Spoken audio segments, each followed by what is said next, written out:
Halo semua, selamat datang di saluran Naskah Tengah Malam. Di saluran ini, kita akan mendengarkan cerita horor dari beberapa sumber yang beredar. Pada malam hari ini, saya akan menceritakan sebuah kisah horor yang berjudul Disesatkan Makhluk Halus di Tengah Sawah oleh Dwizelo. Untuk itu, jangan lupa menutup pintu, matikan lampu, dan tarik selimutmu. Awalnya, aku cukup skeptis dengan kejadian-kejadian yang berbau horor atau sejenisnya. Meskipun aku percaya bahwa Tuhan juga menciptakan jin yang hidup berdampingan dengan manusia. Namun, aku yakin mereka hidup di dimensi yang berbeda, sehingga tidak akan mungkin bisa berinteraksi langsung dengan kehidupan manusia.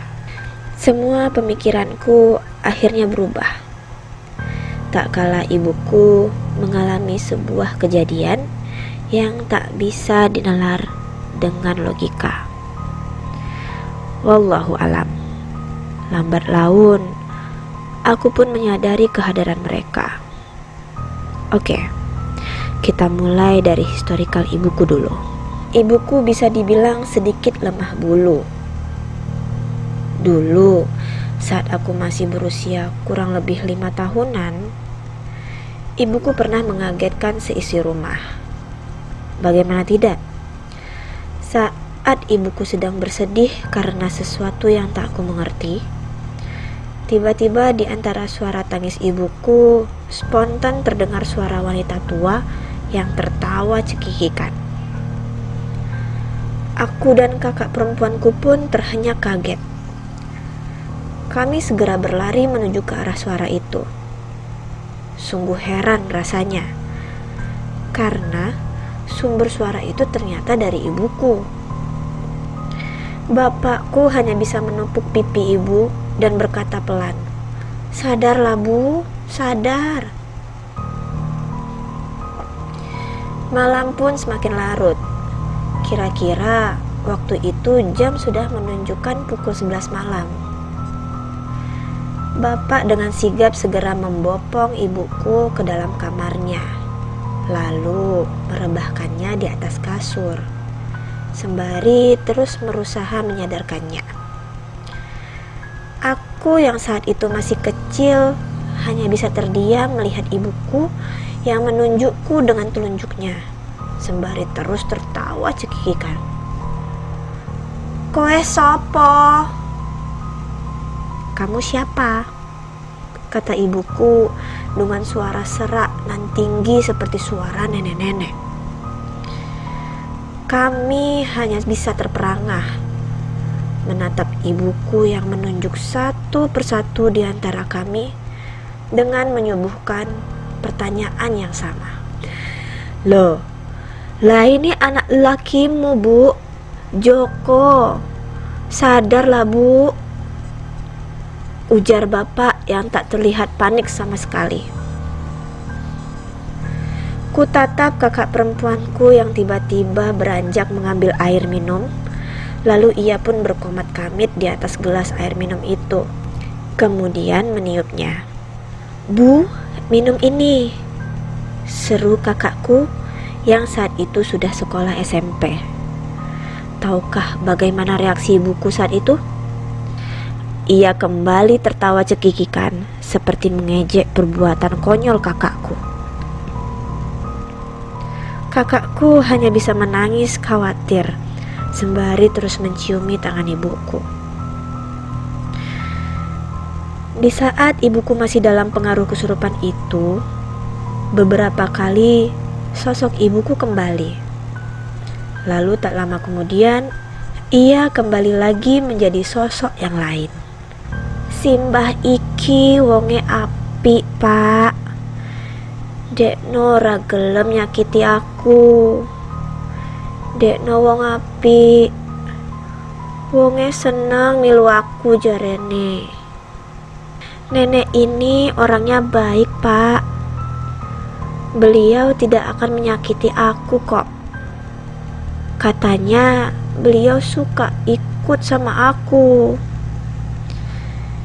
Jelas ibuku dengan mata terpejam dan suara yang terdengar begitu lemas. Pokoknya yang paling aku ingat saat ibuku setengah sadar, ia menjelaskan bahwa nenek yang merasukinya adalah orang yang baik dan yang berambut putih, panjang, dan aut-autan. Melihat ibuku yang tak kunjung sadar, bapak kemudian menyuruh kami untuk tak perlu khawatir dan segera pergi tidur, karena waktu sudah menjelang dini hari. Aku pun tak tahu apa yang dilakukan bapak kepada ibu setelah itu. Namun ketika pagi menyongsong, ibuku sudah kembali seperti sedia kala. Itulah sepenggal kisah yang menjadi awal mula bagi beliau, hingga kerap kali ibuku merasakan hal-hal yang tak lazim. Pernah saat itu, ibuku tiba-tiba berlari ke sana kemari sembari bersungut-sungut. "Kowe mambu kembang melati ora? Kamu nyium bau bunga melati tidak?" tanya ibuku dengan air muka penasaran. Mendengar hal itu, ku kembang kempiskan hidungku untuk mencari sumber bau yang dikatakan oleh ibu. Tapi tetap saja aku tak mencium bau wangi apapun. Tak hanya indera penciuman, terkadang ibuku mendengar suara-suara aneh yang tidak kami dengar sama sekali, seperti suara orang meraung dan minta tolong, suara orang sedang bertengkar, dan suara-suara aneh lainnya. Pernah suatu hari, ada sepupuku yang main ke rumah tanpa ibunya. Usianya sekitar 4 tahunan. Saat waktu senja mulai datang, sepupuku merengek untuk diantar pulang, karena ia mencari ibunya. Saat waktu senja mulai datang, sepupuku merengek untuk diantar pulang ke rumahnya karena ia mencari ibunya. Dengan terpaksa, ibukulah yang akhirnya mengantar pulang sepupuku dengan sepeda motornya. Saat itu sedang bulan puasa, sehingga setelah mengantar sepupuku, ibuku segera bergegas pulang ke rumah. Hari pun semakin petang dan jalanan desa semakin sepi. Rumahku bisa dibilang agak melusuk atau jauh dari jalan raya, sehingga ibuku harus melewati area persawahan yang cukup panjang untuk bisa sampai ke rumah. Saat melewati area persawahan, tiba-tiba ibuku dikejutkan oleh sosok tinggi besar dan semua tubuhnya berwarna hitam.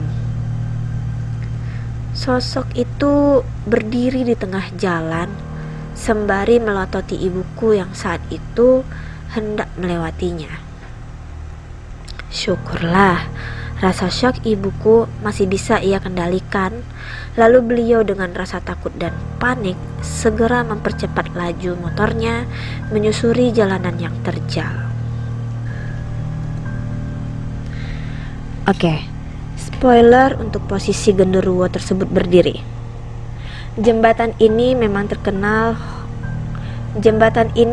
terkenal horor di desaku. Oleh karena itu, pepohonan di sana dipangkas warga agar lebih terang dan bersih.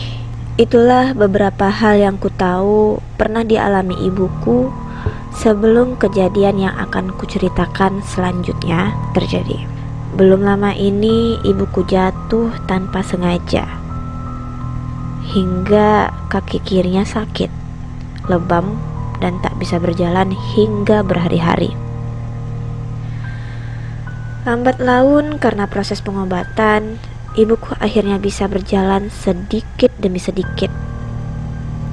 Meskipun jalannya pincang, namun sakitnya tersebut mengakibatkan beliau tidak bisa menjalankan bisnis jualannya hingga keuangan kami agak tersendat dan membuat penyakit darah tinggi ibuku kumat.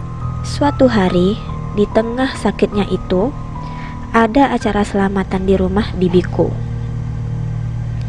Di dalam tradisi keluarga kami, rewang adalah keharusan apabila ada saudara yang memiliki hajat atau acara. Biasanya, ibuku memang paling cekatan jika rewang di rumah saudara. Namun, sakitnya tersebut membuat tenaganya lesu sehingga beliau hanya bisa membantu sebisanya saja. Karena itulah, bibiku yang terkenal vokal bicaranya itu berkata agak keras karena ibuku yang tidak cekatan saat sedang repot-repotnya. Ibuku akhirnya sakit hati dan memutuskan untuk tak meneruskan kegiatan rewangnya. Sore harinya, ibuku memutuskan untuk ikut ke sawah bersama dengan bapakku sembari menyiangi rumput di sekitar tanaman padi miliknya. Saat sedang duduk bersantai dengan bapak, terjadi perdebatan kecil yang membuat ibuku lebih sensitif. "Bu, aku mau cari rumput sebentar buat menuhin karung. Kamu tunggu di sini aja," ujar bapak kepada ibuku. Ibuku pun mengiyakan. Bapak pun kembali melanjutkan kegiatan merumputnya. Singkat cerita, matahari mulai bersembunyi. Langit senja mulai nampak di langit. Motor bapak seketika terdengar berderu di depan rumah. Ia terlihat buru-buru sekali saat membuka pintu. "Joko, ibumu sudah pulang?" tanya bapakku sedikit membentak. "Belum, aku baru pulang kuliah ini, Pak," jawabku datar. Mendengar jawabanku, bapak kembali menaiki motornya dan mengendarainya dengan secepat mungkin. Saat itu aku santai saja tanpa berpikir macam-macam. Azan maghrib pun berkumandang dari musola di dekat rumah. Motor bapak kembali berderu. Namun, wajahnya kali ini terlihat lebih panik dari sebelumnya. "Ibumu was mulih? Ibumu sudah pulang?" tanya bapak lagi kepadaku. "Urung, belum." "Bawa senter, cari ibumu," kata bapak. Sontak aku pun ikutan panik karena tahu bahwa ibuku belum juga sampai ke rumah dan tak tahu kemana rimbanya. Mendengar hal itu, aku pun segera bergegas menunaikan sholat maghrib. Lalu mencoba menghubungi nomor ibuku yang terdengar masih diaktifkan. Tut, tut. Sudah puluhan kali ku coba menghubungi nomor ibu, namun lagi-lagi tak terjawab. Lalu atas saran bapak, ku coba menghubungi nenekku yang tinggal di desa sebelah. Siapa tahu ibuku pergi ke sana. Namun ternyata jawaban nenek pun sama. Ibuku tak ada di sana. Semua akhirnya kembali panik. Ku hampiri adik bungsuku yang terlihat bersedih. "Duk, kamu jaga rumah ya. Mama sama bapak mau cari ibu dulu. Kamu gak usah cemas, ibu pasti ketemu," kataku menenangkan adikku yang masih duduk di bangku kelas 4 SD itu. "Joko, apa jangan-jangan ibumu semamput nang dalan yo? Joko, apa jangan-jangan ibumu pingsan di jalan ya?"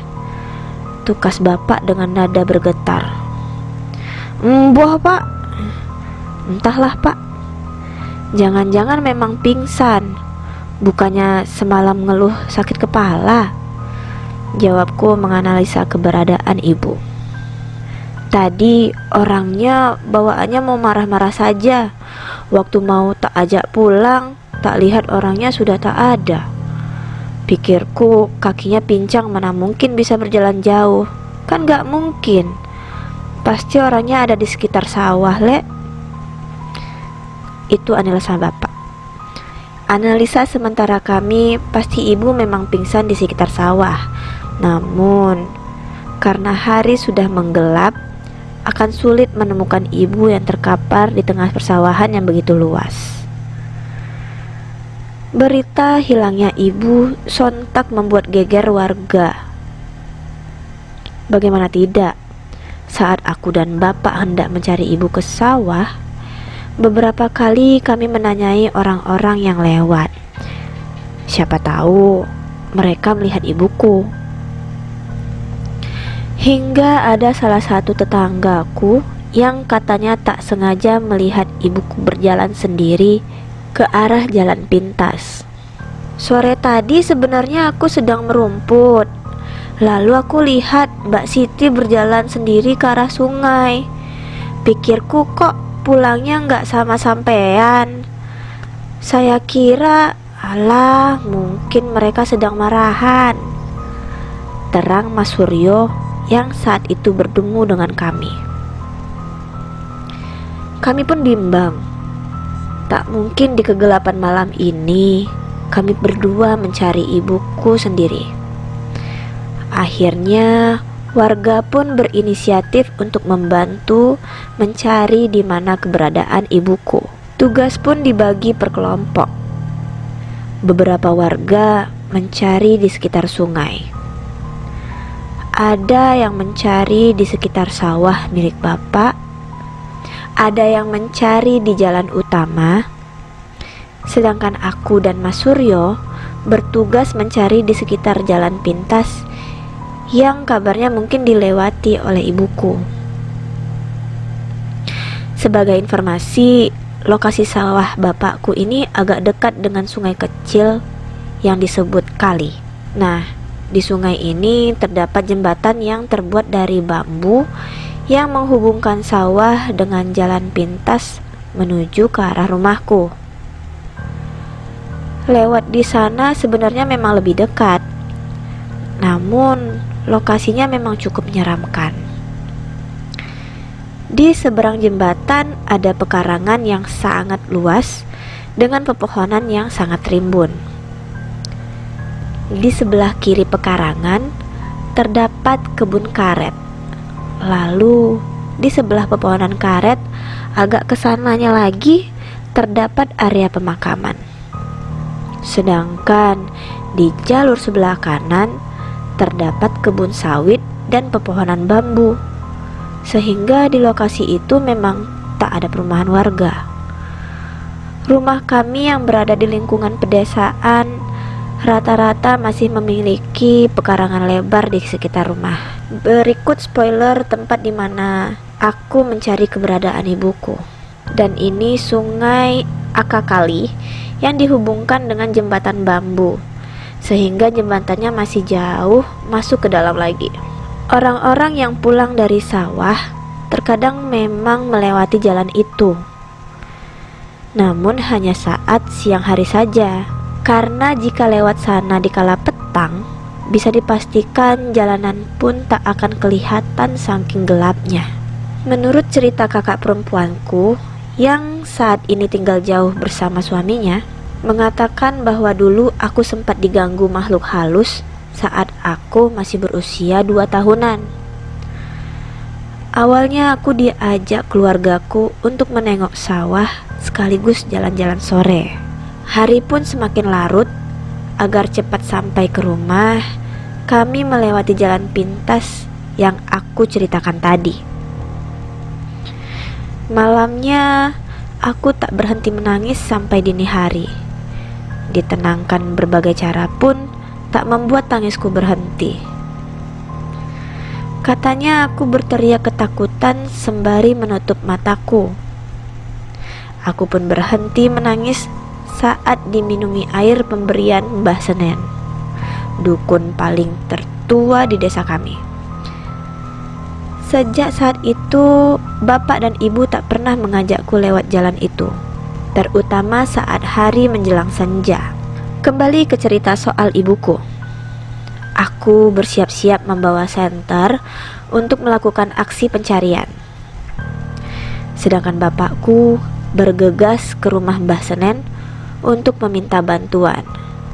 Siapa tahu beliau bisa menerawang keberadaan ibuku. Sampailah kami di lokasi yang dimaksud. Pencarian pun dimulai. Aku pun berbagi tugas dengan Mas Suryo. Joko, aku cari di sekitar sawit, kamu di sekitar kebun karet ya. Kalau ada apa-apa, langsung panggil aku, oke? Siap, Mas. Kususuri daerah sekitar pohon karet yang begitu sunyi dan gelap. Entah kenapa, saat itu aku sama sekali tak merasa takut. Karena pikiranku cuma satu, ibu harus segera ditemukan.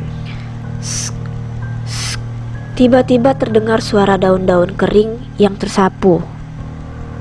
Kuarahkan senter ke arah sumber suara. Seekor ular weling berukuran cukup besar sedang berjalan ke arahku. Segera ku ambil kayu untuk menghalaunya. Suara golok tiba-tiba terdengar, membuat kepala ular tersebut putus. Kamu gak kena gigit kan, Jok? Tanya Mas Suryo yang tiba-tiba datang menolongku dan membacok ular itu. Sungguh hal itu membuatku sedikit mengalami senam jantung. Ora, Mas. Ora. Enggak, Mas. Lalu pasca ular itu terbunuh, di tengah kesunyian itu tiba-tiba terdengar suara yang sulit dinalar dengan logika. Suara anak kecil nan riuh terdengar begitu jelasnya, seperti sedang saling melempar canda. Ku tengok Mas Suryo yang terlihat keheranan. Kowe krungu ora, Jok? Kamu dengar gak, Jok?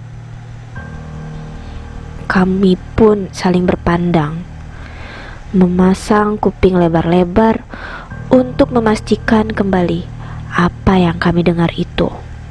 Suara anak-anak itu kian lama semakin terdengar keras. Iya, Mas, jawabku lirih. Jancuk, tambah rame tenan suarane. Tambah ramai saja suaranya, seru Mas Suryo.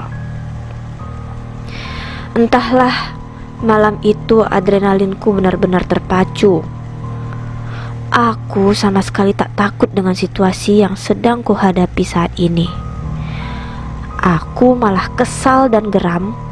Di situasi gawat seperti ini, mereka malah berniat menjali kami. Kayak gitu gak usah ditanggepin, Jok. Nanti lama-lama juga diam sendiri, ujar Mas Suryo dengan santainya. Kalau sampai jahil lagi, bakalan aku ajak kelahi, Mas, jawabku penuh emosi. Benar saja, suara ribut itu sontak kembali hening, menyuguhkan rongrongan suara serangga-serangga malam di sekitar pepohonan. Aku dan Mas Suryo pun kembali menapaki sekitar pepohonan untuk mencari keberadaan ibuku. Waktu sudah menjelang Isya, namun pencarianku nihil. Tak ada tanda-tanda keberadaan ibu di sana. Kami pun akhirnya memutuskan kembali ke rumah dengan tangan hampa. Jalanan di sekitar rumahku malam ini benar-benar berbeda dari biasanya. Semua warga pun keluar rumah, meributkan tentang hilangnya ibuku yang secara misterius itu. Rumahku pun tak kalah ramai dikunjungi oleh para tetangga. Tak lama kemudian, bapak kembali dari rumah Mbah Senen. Aku pun penasaran dengan kabar apa yang bisa didapatkan dari beliau. Gimana ya, Jok? Kemana perginya ibumu? Gumam bapak dengan wajah iba. Lah, kata Mbah Senen gimana, Pak? Tanyaku penasaran. Katanya ibumu ini kemungkinan disembunyikan sebangsa makhluk halus, tapi nggak tahu bisa kembali atau tidak. Sudah, doakan saja semoga ibumu bisa segera ketemu. Lututku pun seketika lemas. Bagaimana nanti jika ibuku tidak kunjung ketemu? Bagaimana jika beliau pingsan lalu dipatok ular berbisa? Atau jangan-jangan hanyut di sungai? Pikiranku negatif terus membayangi otakku. Lambat laun orang-orang yang berpencar mencari ibu pun mulai datang, silih berganti. Dan di antara mereka sama sekali tidak ada yang menemukan keberadaan ibuku. Gimana ini Pak Yanto? Mbak Siti belum juga ketemu. Apa nunggu besok pagi aja nyarinya? Ujar Pak Udin kepada bapak. Bapak hanya bisa terdiam sembari memikirkan rencana selanjutnya. Aku pun juga akan bingung minta ampun jika berada di posisi bapak.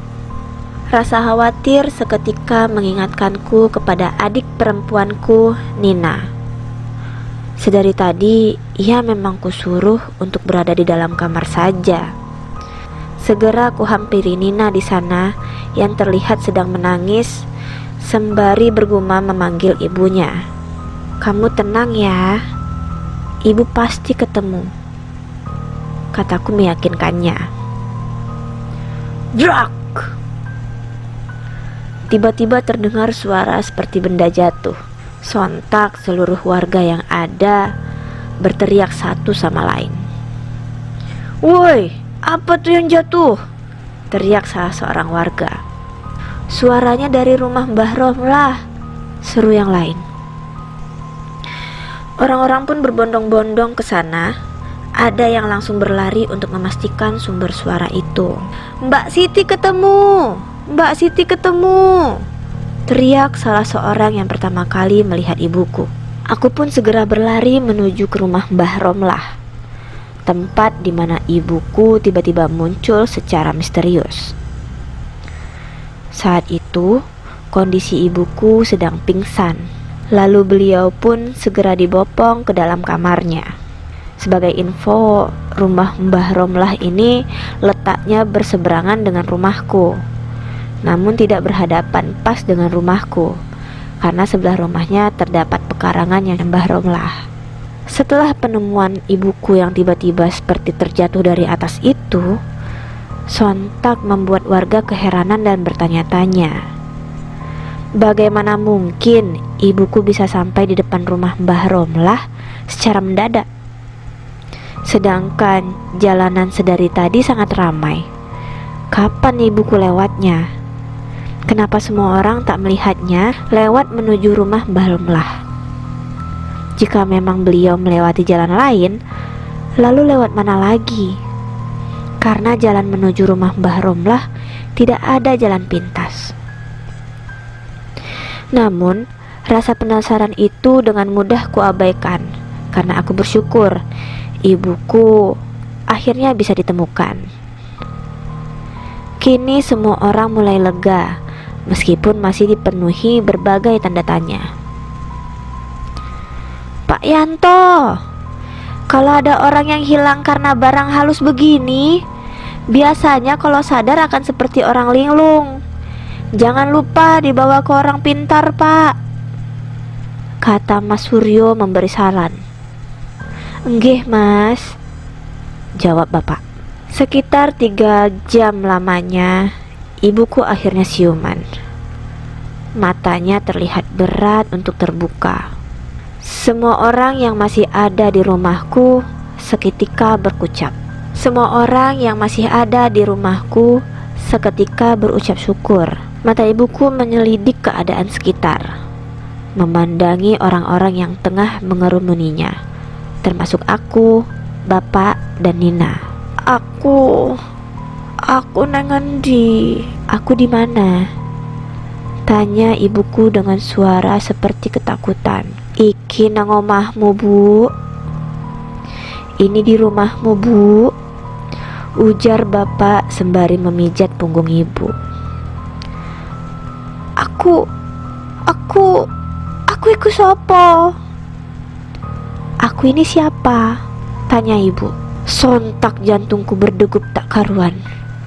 Oh ibu, sebenarnya apa yang sedang terjadi padamu? Dan cerita ini bersambung ke episode 2. Itulah tadi sebuah cerita tentang disesatkan makhluk halus di tengah sawah. Semoga kalian semua terhibur dengan cerita singkat pada malam hari ini. Terima kasih telah mendengarkan cerita di Naskah Tengah Malam. Sampai jumpa di cerita horor selanjutnya.